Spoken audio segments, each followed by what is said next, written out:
Se o mundo é outro, se os desafios são outros, é preciso explorar o conhecimento de outra maneira. Porque se as visões, as abordagens, os contextos e as interpretações são diversas, seja qual for o tema escolhido, são inúmeras as possibilidades de conexões a serem descobertas. Você está ouvindo o Conexões Inerentes.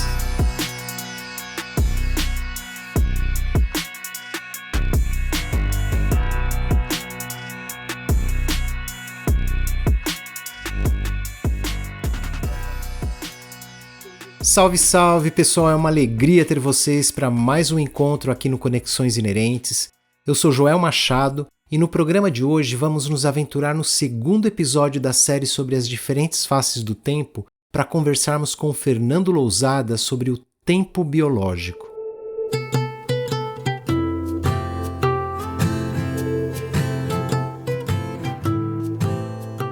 Desde o início da humanidade, o tempo tem sido uma constante em nossas vidas. Da observação dos ciclos das estações até a marcação do dia e da noite, nossa existência é intrinsecamente ligada à passagem do tempo. No entanto, há um tipo de tempo que transcende o meramente cronológico, um ritmo oculto que pulsa dentro de nós, influenciando nossos corpos e mentes de maneiras sutis e profundas. É sobre esse tempo interno dos seres vivos que vamos conversar com Fernando, explorando a cronobiologia, a área que estuda os ritmos biológicos e sua interação com os ciclos do ambiente. Mas antes de iniciar esse bate-papo com Fernando, eu quero convidar você para ouvir o primeiro episódio dessa série, onde conversamos com um físico que nos mostrou como a compreensão da natureza do tempo evoluiu ao longo da história da ciência e da filosofia. Então, se você ainda não teve a chance de ouvir, vale muito a pena conferir. Dado esse recado, que tal a gente conhecer um pouco sobre o nosso convidado de hoje?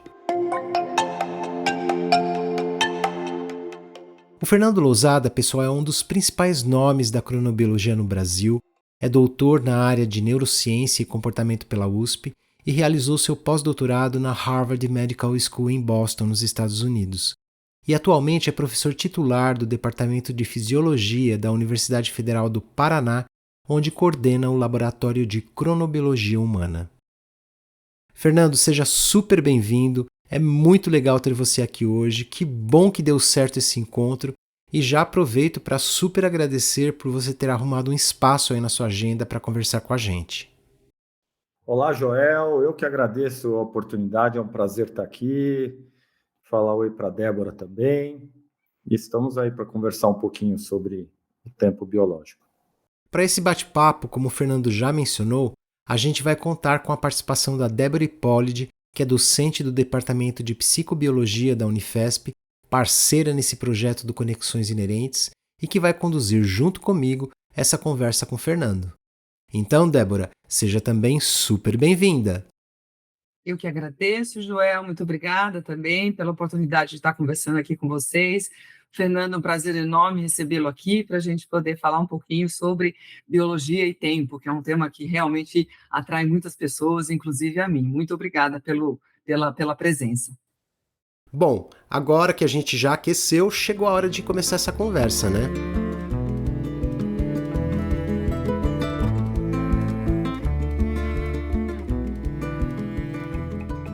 Fernando, de uma forma convencional, a gente costuma pensar o tempo como algo exterior, né? Esse tempo cronológico, o tempo do relógio, que nos atravessa e muitas vezes nos consome no dia a dia.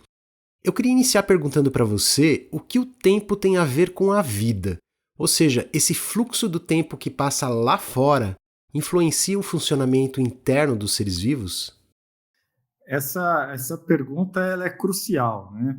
A gente tentar olhar para a evolução dos seres vivos e entender como esse tempo exterior, e na verdade o tempo, a passagem do tempo, a gente percebe pela alternância, por exemplo, do dia e da noite, das estações do ano, essas mudanças que são cíclicas, como é que elas impactaram os seres vivos ao longo da evolução? Acho que essa é uma pergunta que demorou, eu diria, para ser feita, né, ao longo da história, mas que nos últimos séculos, e particularmente nas últimas décadas, a gente teve a oportunidade de se debruçar sobre isso e entender como esse tempo externo acabou sendo incorporado nos seres vivos, e os seres vivos criaram, ao longo da evolução, mecanismos de geração de um tempo interno que tem que estar em consonância, tem que estar sincronizado com o externo. Então, a partir daí, surgiu uma disciplina que se chama cronobiologia, que estuda isso. Afinal, como é que os seres vivos têm um tempo, uma marcação de tempo que permite a sobrevivência num ambiente cíclico? Fernando, não faz muito tempo que foi descoberto essa capacidade que os seres vivos têm de gerar, como você disse, um tempo, um ritmo interno, né? A gente pode dizer que a cronobiologia, como área de pesquisa, é uma área relativamente nova? Você sabe, João, eu já nem sei se ela é tão nova assim, porque desde que eu comecei a estudar cronobiologia, eu falava isso. Cronobiologia é nova, tá? E eu já sou idoso, então talvez ela não seja tão nova assim. Mas realmente é uma área que surgiu nas últimas décadas e ela começou a fazer sentido no momento em que se percebeu que existe uma geração endógena do tempo. Quer dizer, porque você pode olhar as variações que nós apresentamos no comportamento, por exemplo, talvez o mais evidente seja o dormir e acordar, você pode olhar como uma simples resposta às mudanças ambientais. No caso da espécie humana, a gente acordaria porque amanheceu, a gente vai dormir porque anoiteceu, e assim nós acompanhamos, nós seguimos os ciclos ambientais. Mas não é bem isso que acontece. Ao longo da evolução, surgiram mecanismos de geração de um tempo interno, e essa mudança foi essencial, porque ela trouxe a capacidade de antecipação das mudanças ambientais. Então, a partir do momento que os seres vivos puderam gerar o seu tempo interno, antecipando, por exemplo, o amanhecer, antecipando o inverno, antecipando o verão, isso parece que foi crucial para a sobrevivência, porque nós não conhecemos nenhum ser vivo, seja animal, vegetal, vertebrado, invertebrado, o que for, que não tenha essa capacidade de gerar um tempo interno, de gerar um ritmo e fazer com que esse ritmo esteja sincronizado às oscilações, aos ciclos ambientais. Por isso que, a partir do momento que se constatou a existência desse mecanismo, é que passou-se a usar o termo relógio biológico. Os seres vivos têm um relógio biológico. O que é isso? Eles têm um mecanismo capaz de gerar uma oscilação, gerar um ritmo, e mais do que isso, sincronizar esse ritmo às oscilações do ambiente. Fernando, acho que é bem interessante e curioso você trazer aqui para a gente como que foi a primeira, né, evidência que surgiu em que esses conhecimentos sobre esse tempo endógeno foi pensado. Quando foi a primeira pista ou informação, pesquisa que aconteceu em que esse conhecimento veio à tona? Você sabe, poderia falar um pouquinho para a gente sobre isso? O que a gente sabe pelas publicações, pelos registros, é que foi um astrônomo, um astrônomo Jean-Jacques Desmarins, que lá no século XVIII ele teve a ideia de pensar na possibilidade de investigar isso. E qual a maneira que a gente tem para investigar se um ser vivo é capaz de gerar a própria oscilação? Hoje parece óbvio, né? Pensar, vamos pegar esse ser vivo e isolá-lo, colocá-lo em condições constantes, ou seja, ele não vai ter acesso ao dia, à noite, ao claro escuro, às estações do ano. E o que esse astrônomo fez foi pegar uma planta que tinha movimentos foliares rítmicos, né, de abertura e fechamento das folhas, e colocar numa caixa escura, numa caixa que fazia com que o ambiente dessa planta fosse constante. E de vez em quando ele dava uma olhadinha lá e ele via que esse ritmo se manteve mesmo a planta estando isolada do claro escuro. Então essa foi a primeira evidência que a gente chama da endogenicidade dos ritmos, ou seja, da capacidade dos seres vivos gerarem um ritmo próprio. Mas essa demonstração, né, ficou um pouco perdida aí na história. E foi só no século passado que ela foi resgatada, apesar do próprio Darwin ter feito alguns registros, né, a respeito dos movimentos de plantas, mas foi no século passado, e a gente pode dizer mais ou menos na metade do século passado, que isso acabou sendo resgatado, que começaram a ser feitos experimentos com animais, com seres humanos, e aí que surgiu e se consolidou essa ciência que estuda o tempo biológico, que é a cronobiologia. Né? A gente tem a data de 1960 como um marco de criação da cronobiologia, e a partir daí começaram a surgir uma série de congressos, simpósios, entidades, publicações e uma comunidade para investigar esse tema a partir de uma perspectiva da ciência. Fernando, retomando um pouco, você disse que os seres vivos possuem essa capacidade de gerar um ritmo interno por meio dos relógios biológicos para regular, né, o funcionamento do organismo. Agora, por que esse ritmo interno precisa estar alinhado com os ciclos do ambiente, como o dia e a noite, ou as estações do ano, para funcionar bem? Porque se nós pensarmos, né, vamos supor, para a gente ter a capacidade de acompanhar a oscilação entre o claro e o escuro, eu sempre provoco os meus alunos numa perspectiva se realmente o design inteligente tivesse existido. Né? O design inteligente, para aqueles que não conhecem, é essa tentativa de explicar a evolução a partir de um projeto, de um desenho. Quer dizer, a partir do momento que surgiram as evidências de que houve uma evolução dos seres vivos, uma das explicações possíveis, que eu não concordo, mas é do design inteligente, que houve um projeto e a evolução seguiu esse projeto.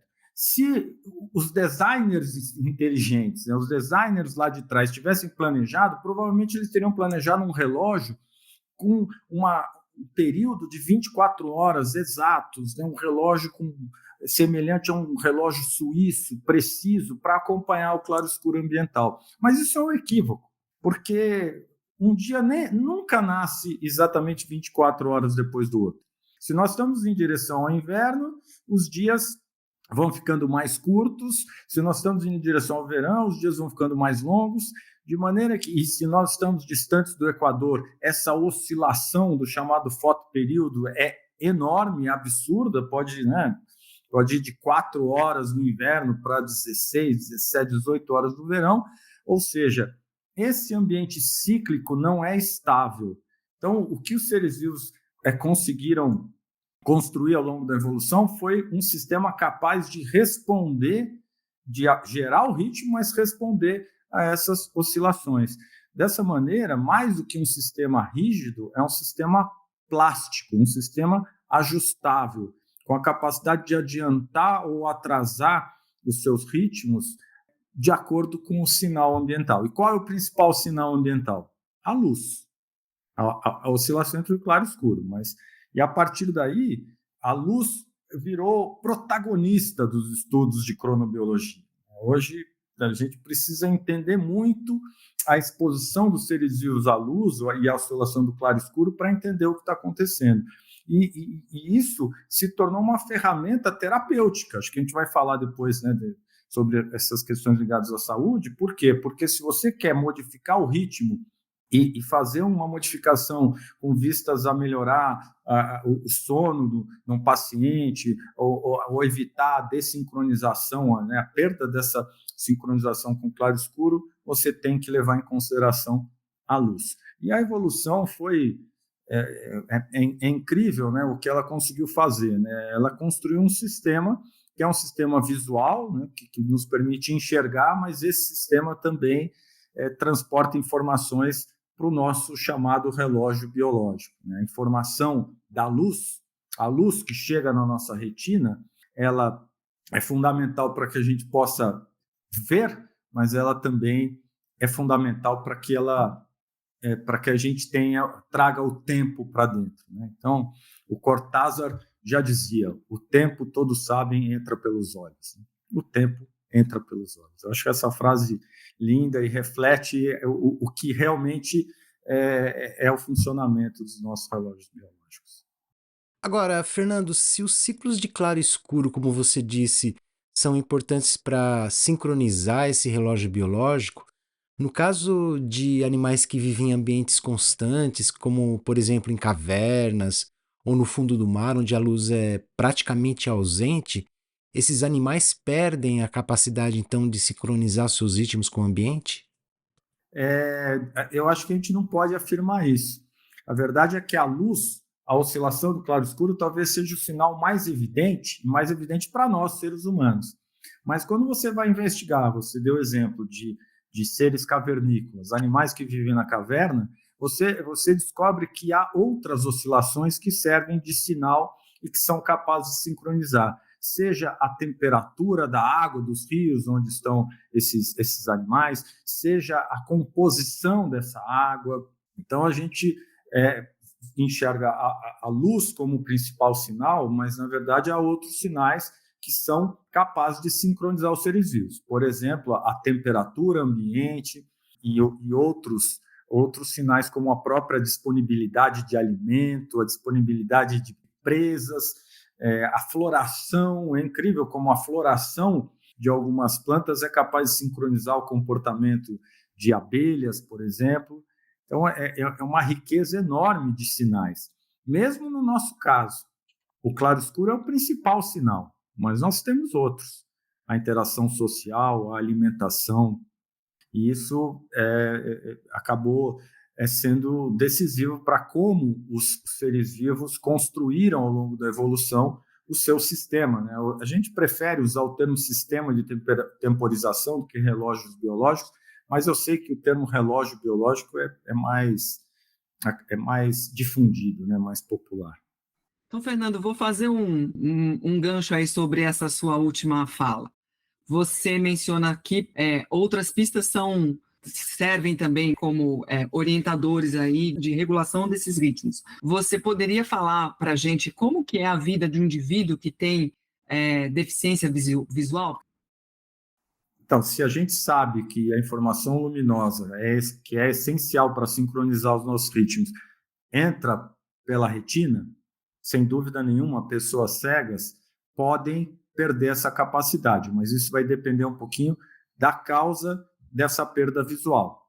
É interessante a gente pensar. Aí entra o papel da neurobiologia de tentar entender os caminhos da luz pelo corpo. E a luz, então, ela tem um caminho que ela vai chegar até a parte posterior do encéfalo aqui, no lobo occipital, que vai ser fundamental para que a gente enxergue. Mas há outros caminhos da luz. Um deles é o caminho que vai da retina para uma estrutura do encéfalo chamada hipotálamo. E é a partir dessa informação, porque o hipotálamo que seria a sede do relógio biológico dos mamíferos.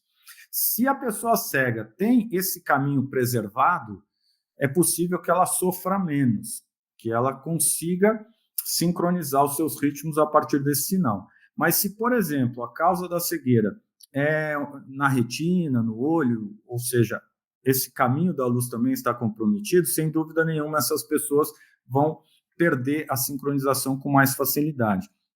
E muitas vezes é difícil para que elas percebam que isso é um problema de sincronização. Muitas vezes elas podem ver como uma insônia. Elas têm dificuldade para pegar no sono, amanhã tem uma dificuldade para pegar no sono à meia-noite, depois, na semana seguinte, ela já está com dificuldade para pegar no sono a 1, 2 da manhã, porque ela está perdendo essa sincronização com o claro-escuro ambiental. Para essas pessoas é essencial que a gente reforce outros sinais. A interação social, horários de trabalho, horários acadêmicos, horários de alimentação, para que esses sinais façam o papel que a luz faria em alguém que tem o sistema visual íntegro. Fernando, voltando agora um pouco para a estrutura do relógio biológico, como você disse, é uma estrutura composta por um conjunto de neurônios localizados no hipotálamo. Eu queria entender um pouco melhor como esse relógio biológico central lá no hipotálamo se comunica com o resto do organismo para coordenar, vamos dizer assim, o ritmo dos diferentes órgãos do nosso corpo. Ótima pergunta, João. Em última instância, nós podemos dizer que cada uma das nossas células, e sei lá quantas nós temos, né, são trilhões e trilhões de células, cada uma delas é um relógio, que elas têm a capacidade de gerar o seu tempo. Mas essa geração de tempo tem que estar sincronizada com o resto do organismo. Não adianta nada cada órgão estar trabalhando com o seu próprio ritmo. Então, como você falou, precisa de uma coordenação. Essa coordenação é feita principalmente por quem tem acesso direto à luz.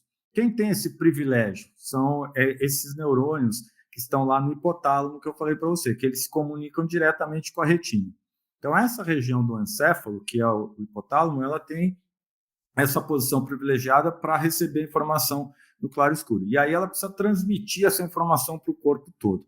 Ela transmite de diversas maneiras, mas talvez a principal, ou aquela que acaba sendo fundamental, é a secreção de um hormônio chamado melatonina. Melatonina é um hormônio secretado por uma glândula que está também ali na base do encéfalo, a glândula pineal, e o hipotálamo controla a secreção da melatonina de uma maneira que é aparentemente simples. Se está chegando luz na retina e no hipotálamo, ele inibe a secreção de melatonina.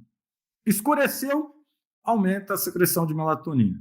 O que nos faz concluir que a melatonina é um sinalizador da noite. A melatonina cria aquilo que a gente chama a noite interior. É quase poético esse termo, né? Nós temos uma noite interior quando o nosso corpo está inundado de melatonina. E essa sinalização, porque a melatonina chega no corpo todo, né, ela tem praticamente todas as partes do corpo têm receptores de melatonina, né, são estruturas capazes de identificar a melatonina, então a melatonina é capaz de conversar com o corpo todo. O que aconteceu com a nossa sociedade após o advento da energia elétrica?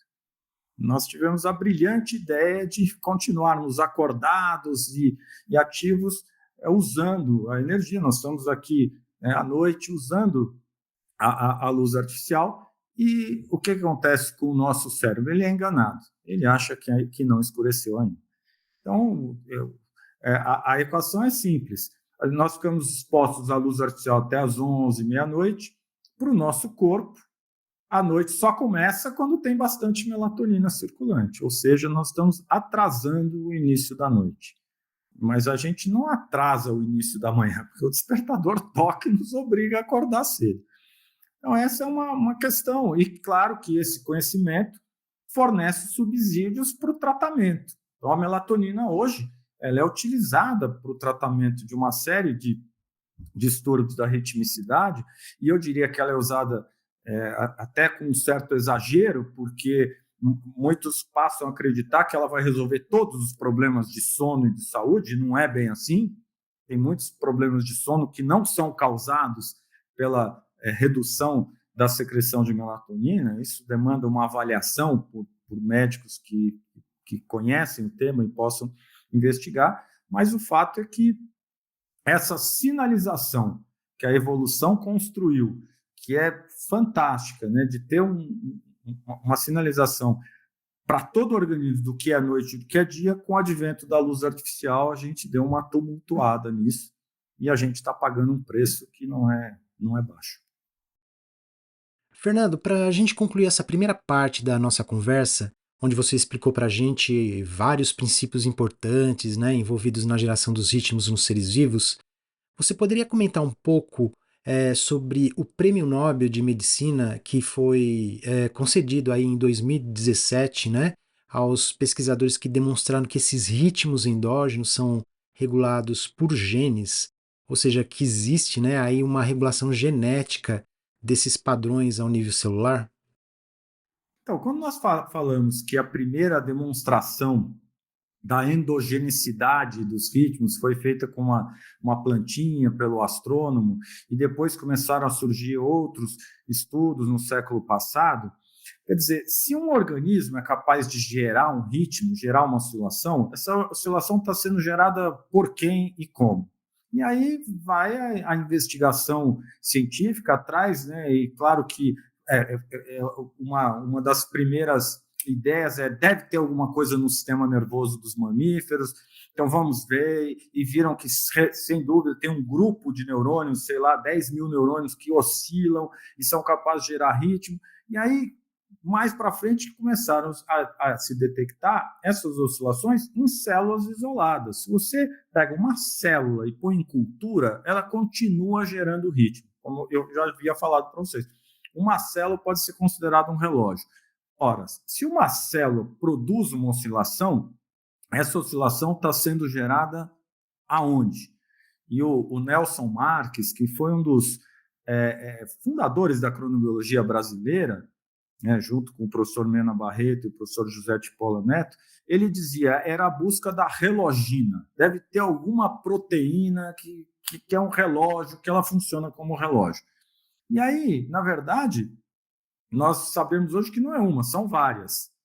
E são proteínas que são... a gente sabe que as proteínas são codificadas a partir de genes.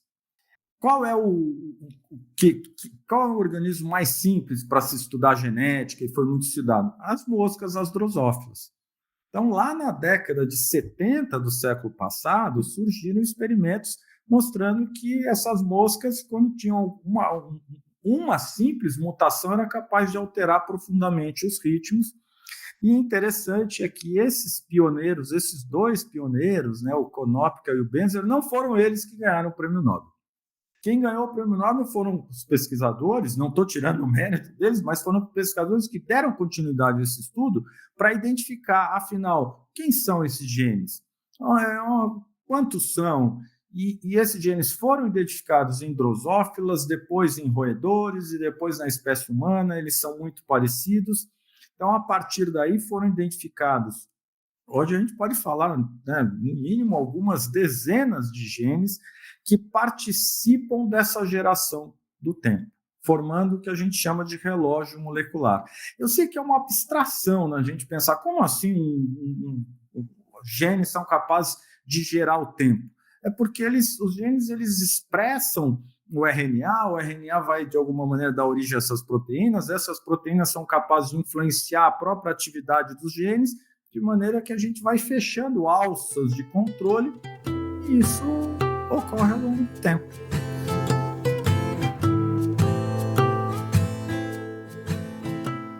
Não saiam daí, pois nesse segundo bloco o Fernando vai abordar a importância dos ritmos biológicos em vários aspectos relacionados à saúde e como as mudanças climáticas afetam a vida e a dinâmica dos ecossistemas.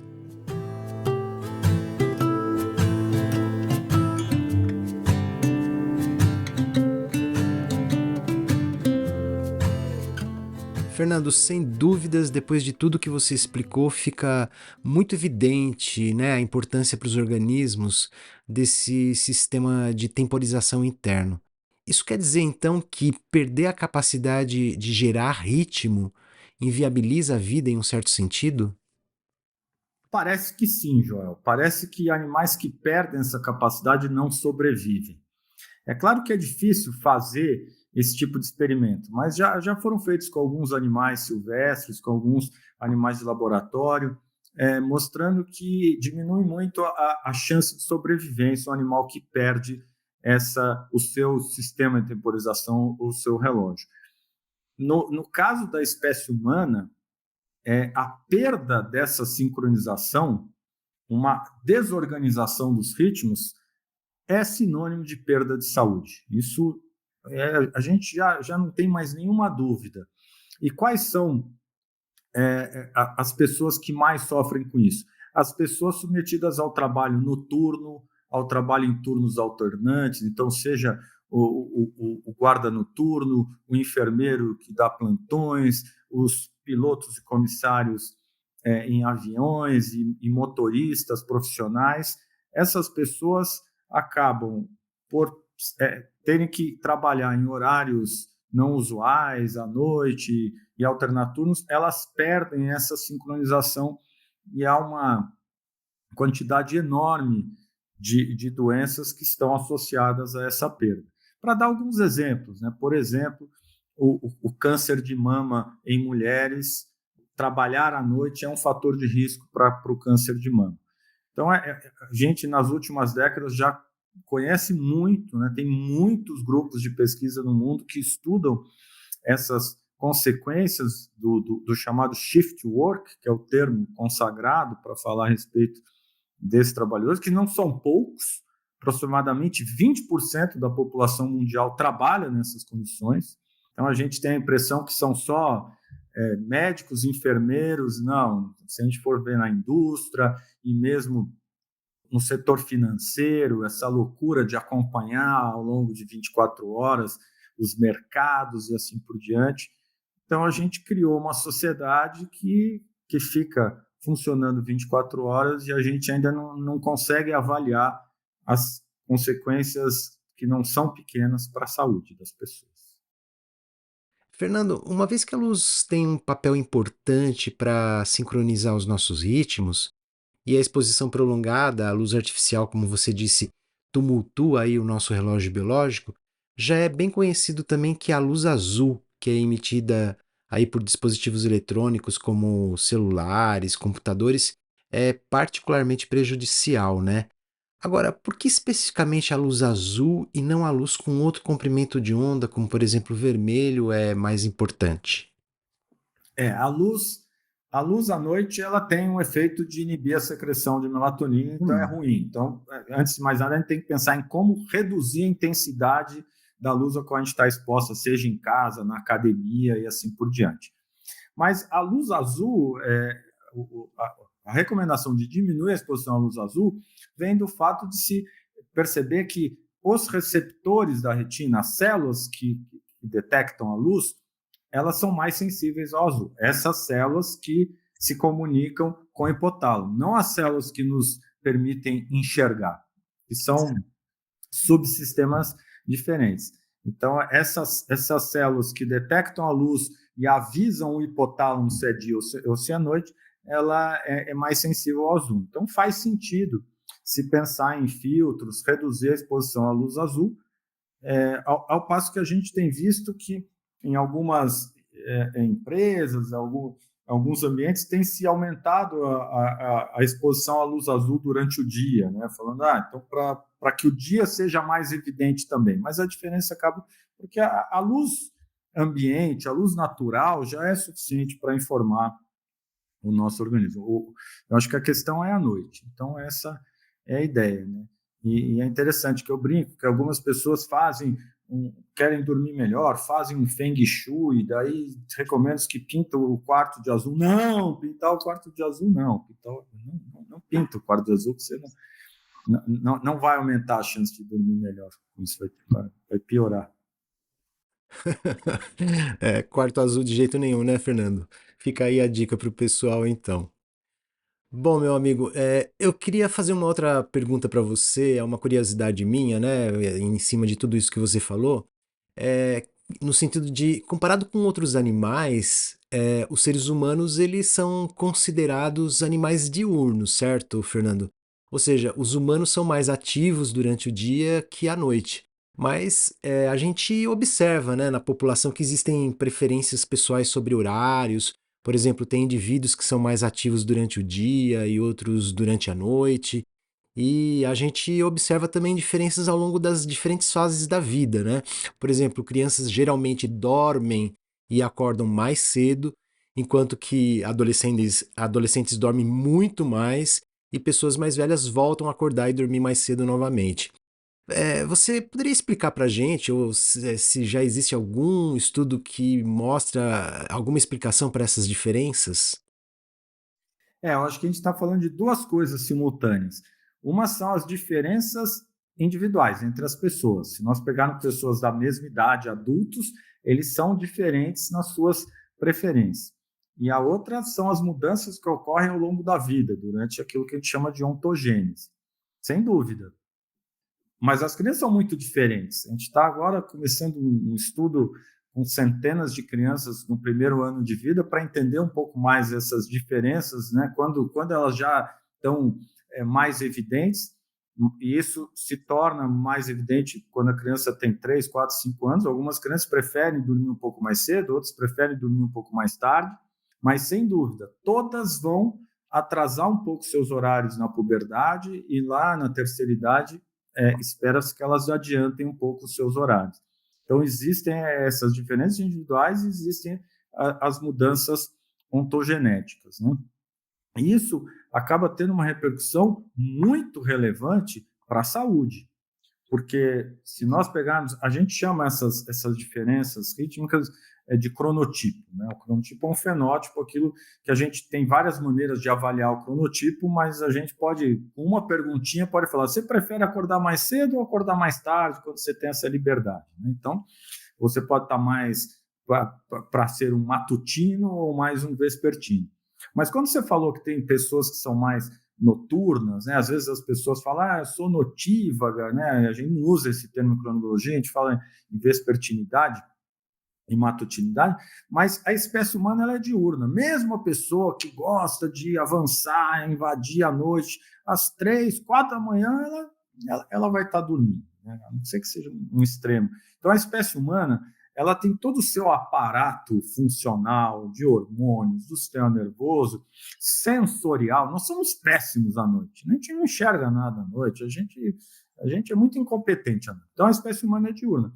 Mas essas diferenças parece que foram relevantes ao longo da história. Então, a gente pode achar que essas diferenças elas foram amplificadas com a luz artificial. É verdade. Então, a luz artificial ampliou o nicho temporal. Então, as pessoas mais vespertinas, numa comunidade rural, que talvez, ao contrário de alguns que dormem às 8, elas dormem às 10, às 11, com a possibilidade de ficar acordada, elas estenderam isso. Mas tudo indica que essas diferenças sempre existiram e talvez tenha tido uma importância adaptativa, inclusive. Há alguns que especulam que essas diferenças de cronotipo talvez tenham aumentado a chance de sobrevivência de um grupo, de um grupo humano, porque faz com que durante mais tempo tenha gente acordada para tomar conta ali, né? Então, pensando em extremos, na hora que o matutino vai dormir às 8, na hora que ele está acordando às 4, é a hora que o último vespertino está indo dormir, então você consegue sempre ter às 24 horas alguém acordado. Então, parece que essas diferenças foram importantes ao longo da evolução. E o interessante é ver que elas têm relação com os nossos genes, com diferenças genéticas, que não determinam isso, mas influenciam, nos predispõem a ser mais matutinos ou mais vespertinos. Mas só concluindo, as pessoas que têm essa predisposição a serem vespertinas, que têm genes que a predispõem e um histórico de vida que as fizeram mais vespertinas, elas têm muito mais problemas de saúde. Elas têm muita dificuldade para se manter sincronizadas, elas acabam dormindo menos, elas têm o sono mais irregular, elas têm uma desorganização, um desajuste dos ritmos, e claro que se a gente for olhar nas bases, né, de pesquisa de artigos científicos, são centenas e centenas, eu diria até milhares de artigos mostrando a relação entre você ser vespertino e você estar mais predisposto a doenças como diabetes tipo 2, transtornos psiquiátricos, distúrbios de sono e assim por diante. E aí é outra discussão, né?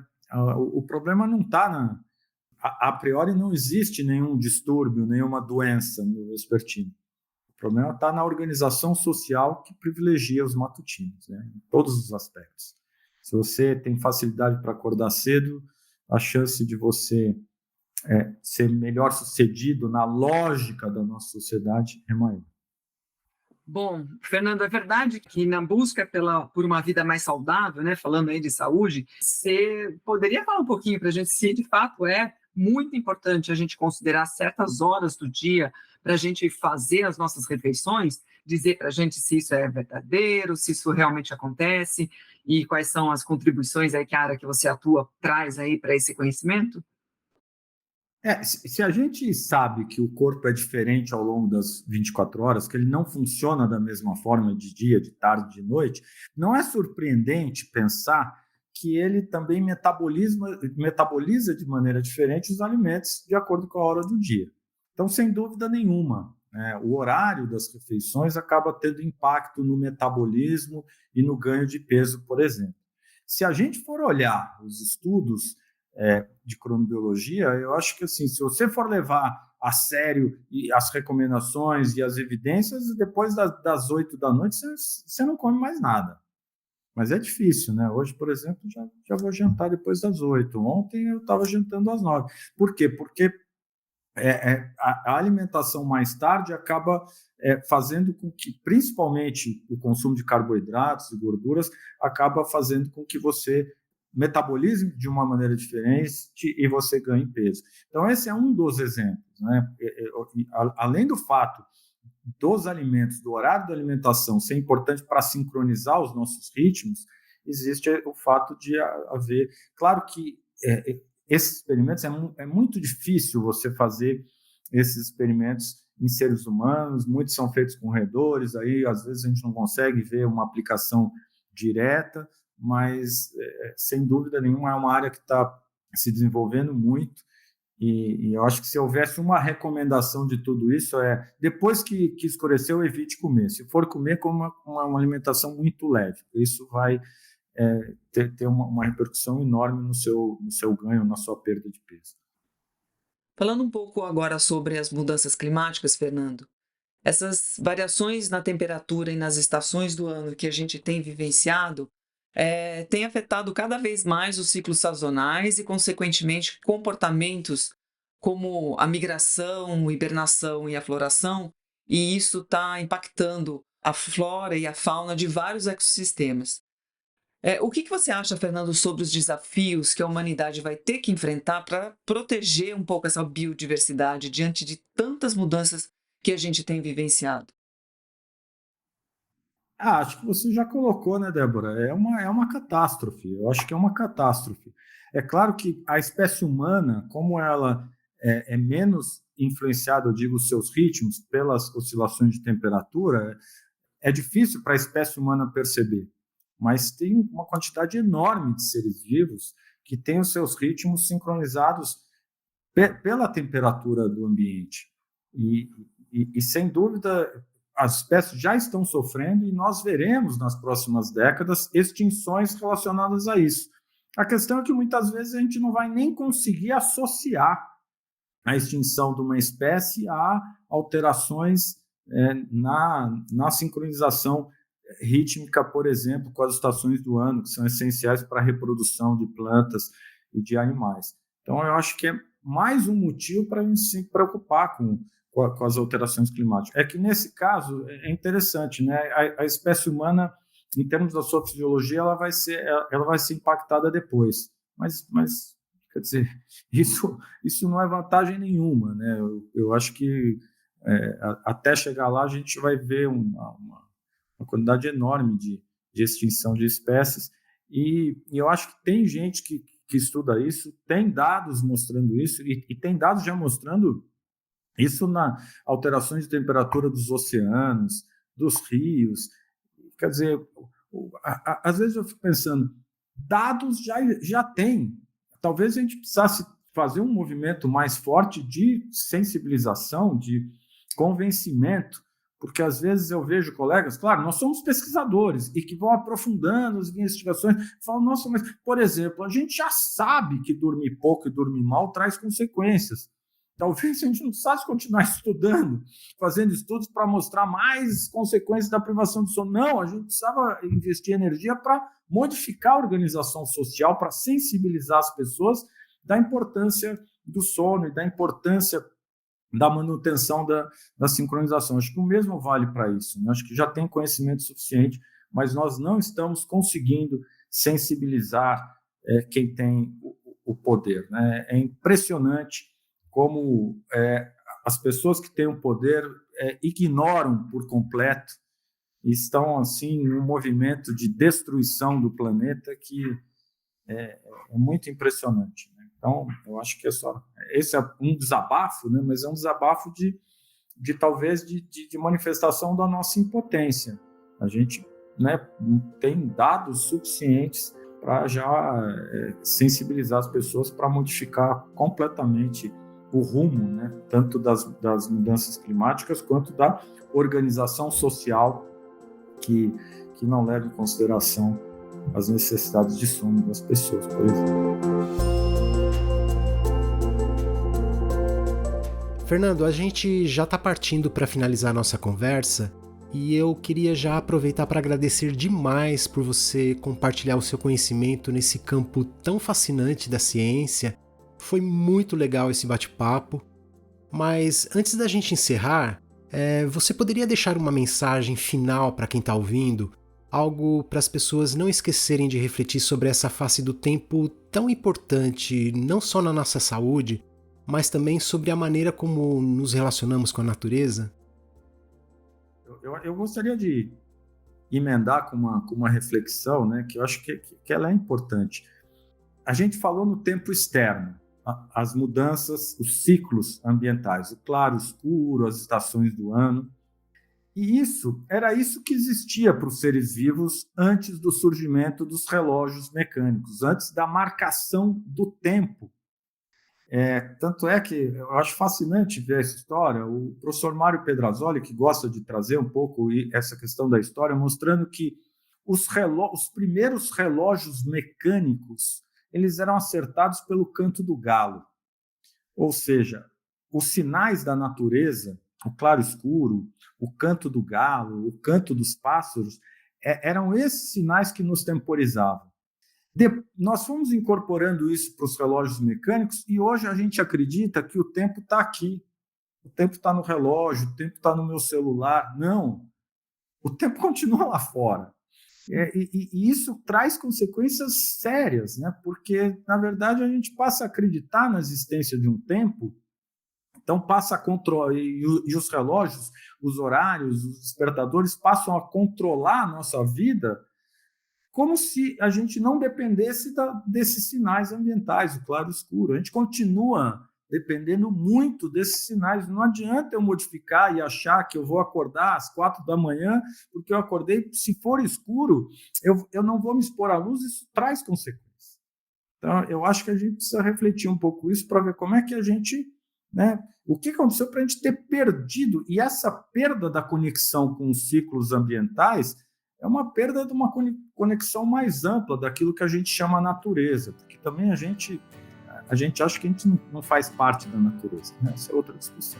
Então, eu acho que a gente precisa retomar um pouco essa reflexão de como é que a gente lida com o tempo e o que a gente está chamando de tempo e qual é o tempo que nos controla.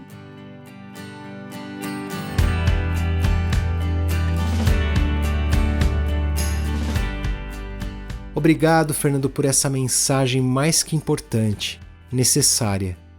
E aproveito também para agradecer você, ouvinte, que nos acompanhou até aqui, lembrando que no próximo episódio vamos receber o neurocientista André Cravo para uma conversa imperdível sobre como o nosso cérebro percebe a passagem do tempo. E se você curtiu esse episódio, deixa um comentário lá no seu tocador de podcast ou no nosso Instagram. A gente adora receber elogios, mas também críticas e sugestões que nos ajudam a melhorar cada vez mais o conteúdo que produzimos para vocês. Então é isso, pessoal. Obrigado mais uma vez por nos acompanhar e espero vocês no nosso próximo episódio. Até lá! When we wake, hear the birds and see the sun. Side by side our fears are done. Oh, the good times just begun.